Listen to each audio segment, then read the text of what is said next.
Et je vous parlais en titre d'Emmanuelle Wargon. Elle est secrétaire d'État en charge de la transition écologique et solidaire. Elle est aussi co-animatrice du grand débat national. Elle est à Nice ce soir, en ce moment même, en compagnie d'Henri Migou et en compagnie de jeunes pris en charge par le Refuge, qui est une association qui les prend en charge pour des difficultés sociales ou des ruptures familiales. Henri, bonsoir.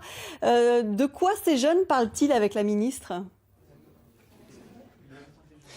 Bonsoir Jacqueline, alors on est effectivement ici au sein de l'association Le Refuge. Le débat s'est interrompu pendant quelques minutes pour le direct, il va reprendre après.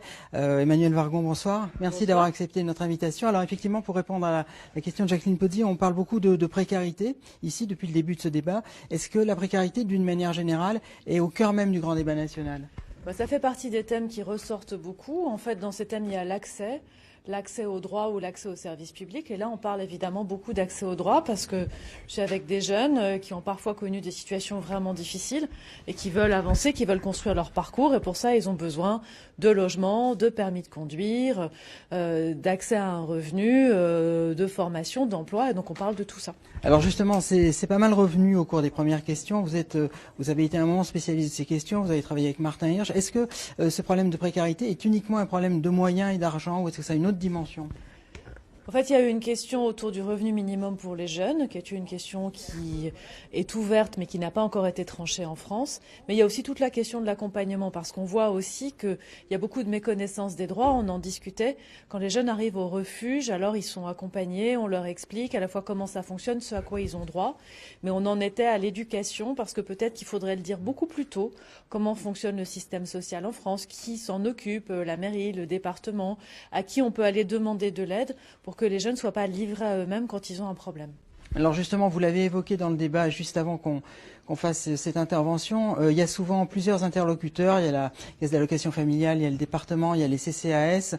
Il y a une demande qui revient souvent. C'est une sorte de presque de guichet unique, d'interlocuteur unique. Est-ce que c'est utopique ou est-ce que c'est possible ? Il faut que ça devienne possible, mais on a du mal à mettre ça en place. En fait, à mon avis, la bonne réponse, c'est que le premier interlocuteur soit celui qui ensuite accompagne vis-à-vis des autres. Parce que finalement, qu'on arrive d'abord à la caisse d'allocation familiale ou au centre communal d'action sociale, l'important c'est qu'il y ait un référent qui après aide pour qu'on n'ait pas plein de discussions en parallèle avec plein d'interlocuteurs qui demandent la même chose. Le gouvernement s'y est engagé. On travaille aussi sur le système qui s'appelle « Dites-le nous une fois », qui est on déclare une fois, on donne une fois les documents, on n'a pas besoin de les redonner tout le temps. Mais là, on est aussi avec des jeunes qui savent pas forcément comment faire, qui n'ont pas forcément connaissance de tout ça. Donc, il y a un gros sujet d'information.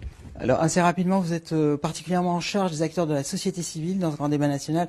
Vous avez fait beaucoup de réunions comme ça. Est-ce que vous êtes quasiment prête pour la synthèse, là, aujourd'hui ?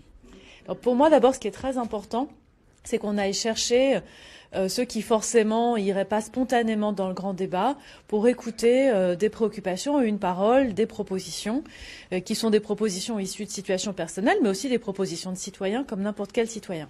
Après, pour la synthèse, on est à peu près à mi-chemin, c'est jusqu'au 15 mars.